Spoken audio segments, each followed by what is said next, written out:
I would say that stuff is spam, and all of the other protocols that are kind of leveraging Bitcoin in an affinity scam type of way, like, this is on Bitcoin. No, it's not on Bitcoin. It's a separate thing that points to Bitcoin and points to, arbitrary data stuck on Bitcoin. Hello everyone, this is BTC Insight, and welcome to yet another deep dive into BTC Insight. Before we jump in, make sure to hit that like button and subscribe if you haven't yet. You won't want to miss this. At the heart of Samson Mow's analysis is the Mempool, the waiting room for Bitcoin transactions before they get confirmed by miners. Right now, that mempool is fragmenting. Why? Because different actors in the network are applying different filters. Some transactions are being filtered out. That fragmentation has a cascade of downstream effects. Compact blocks, which make Bitcoin block propagation faster, get disrupted. Fee estimation becomes unreliable. And perhaps most dangerously, it opens the door for lightning pinning attacks, where malicious actors can lock up channels or prevent efficient use of the Lightning Network. What you're seeing is the mempool fragmenting because people are filtering. And that has downstream implications on the network, like compact blocks are affected. And you have the more increased likelihood that mining pools will have private pools. And that has additional impacts too, like RBF can be impacted as well because you don't see all the transactions, or you're not able to estimate fees as accurately. And that can lead to some things like lightning pinning attacks too. So my feeling is like they realize that there's a problem now, but their toolkit generally involves yelling at people and saying, just listen to core. And that doesn't really work either. So there is a crisis, I believe, in the core camp. I would disagree with the Knots camp and in that it's going to end things, but I also think it is not a good idea to remove all of these defaults because, if pools upgrade blindly, then they're going to have an impact on the network. So you'll have, larger op returns, and you will encourage other projects to build on this new Bitcoin because there is no deterrent. There is no, disposition from the developers of the main Bitcoin client to resist these external protocols and resist spam. So I think there needs to be a detriment. But again, if everyone did upgrade to 30, I don't think it's the end of the world. But I also see the increasing adoption of knots is causing problems for how the core developers view the network should be. Spam is non-native data to the Bitcoin network.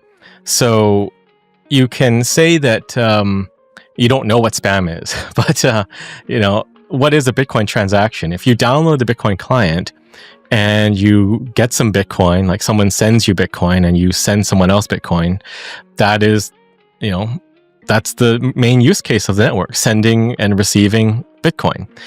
And that is not sending pictures and other things. Like there is arbitrary data, and that's usually stored in op return, like 83 bytes of data.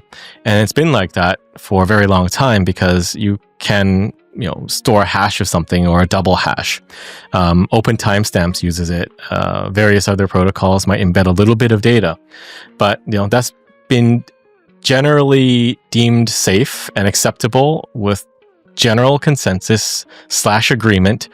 Consensus seems to be a trigger word these days. Like people like to argue, oh, that's not a consensus rule. But we're not saying it in that meaning. We're meaning like, do people agree? And people agree. Op return at 83 bytes is generally accepted as okay. But when you start moving towards larger blobs of data, I think that's a slippery slope. And you'll come to see like most of this discussion is really about slippery slopes. There are slippery slopes everywhere. It's a difficult line. So I would say like something small, like 83, you could convince me 160 bytes. But, when you go past that, I think it's obvious that you're just trying to store large blobs of data. And it could be images, there could be other things. I think even in ordinals, inscriptions, things like that are also spam because they're not sending Bitcoin. They're using Bitcoin to send something else. I mean, you can go back and look at color coins, but it's the same thing. But I think as long as you're not harming the network, and I think we can generally agree that bloating the UTXO set is harming the network, then it's okay. So if you're timestamping, you're putting very little data, you're paying fees, that's good. But you can pay fees and bloat the UTXO set, or embed data and images and whatnot, and I think that is spam. But it really comes down to a blend of harm and what exactly is your intent. Samson makes a critical distinction. Bitcoin's primary use case is simple: sending and receiving Bitcoin. If you download the client, receive coins, and send them to someone else, you are using Bitcoin exactly as intended. But what about arbitrary data? Pictures, files, images, or inscriptions? These aren't payments. They're using Bitcoin's ledger as a storage medium, and that, Samson says, is spam. There's a historical precedent here. For years, Bitcoin allowed small amounts of metadata via op return, typically capped at 83 bytes. That allowed developers to timestamp documents, anchor protocols like open timestamps, or store a hash. Small, lightweight, and largely harmless. Therefore, the filters don't work. And if you remove the filter, then I believe you're encouraging more of it, especially because there has historically been resistance to this type of behavior. And, when Luke was more influential in core and less, ostracized, pushed off to the side, ostracized, then I think we would have seen a different scenario play out. But yeah, I would say that stuff is spam, and all of the other protocols that are kind of leveraging Bitcoin in an affinity scam type of way, like, this is on Bitcoin. No, it's not on Bitcoin. It's a separate thing that points to Bitcoin and points to, arbitrary data stuck on Bitcoin. Filters do work. I mean, they've worked for a long time. It's just recently what we see is people are bypassing the filters, right? You have a Libra relay, and, that's... It's kind of meant to show the knots guys your filters don't work, but it's not necessarily a good thing, because you're kind of showing that all of these standardness features are bypassable, and they are all there for a reason: to maintain Bitcoin as money, not as arbitrary data, and to also keep the Bitcoin network usable for the purpose of money, like transacting between you and I. So it's kind of bad in a way, and you can view it as an attack. I think the core side likes to say private mempools are bad and harmful, but, bypassing the filters is also a bad thing, because they are there for a reason. I'll give you another example. Like, you can't say filters don't work. There's another filter called dust relay fee, which was implemented to prevent spam on a network, like from Satoshi Dice back in the day. That is still there, and that is what's holding back the network from being inundated by spam.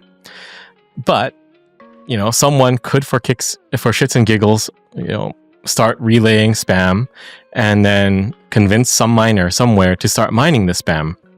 And then, guess what? The filter doesn't work because you weakened it. So it's not like something to be proud of that, you can bypass the filter. It's more of a politeness. It's more of a standard. It's more of a way to operate that's not in consensus, at least not yet. And it should be respected in general, because it is better for the network. Another example I like to give is traffic. If you go to the third world, you see congestion in the intersections because everyone's trying to get to where they're going a bit faster. They're cutting people off, running lights, running signs. And in Western countries, generally that's not the case, because people generally follow the rules. But that doesn't mean you can't run a red light. Mechanically, you can run a red light. You can cut someone off. But if everyone does that, then guess what? It degenerates into this messy blob of traffic. So I guess that's my point. Like, there was another example.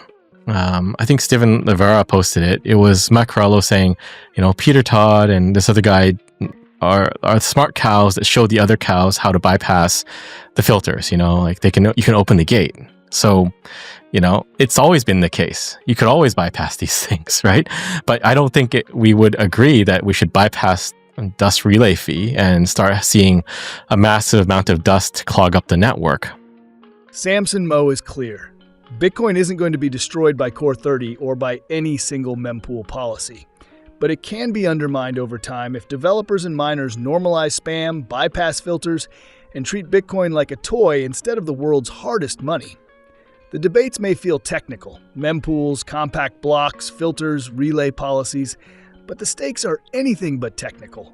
They're existential. If Bitcoin becomes just another playground for inscriptions, ordinals, and arbitrary data, it risks losing what makes it special: a scarce, neutral, censorship-resistant monetary network. That's it for today's look into BTC Insight. If you enjoyed this deep dive, hit that like button, drop your thoughts in the comments, and subscribe to stay on top of all the latest insights.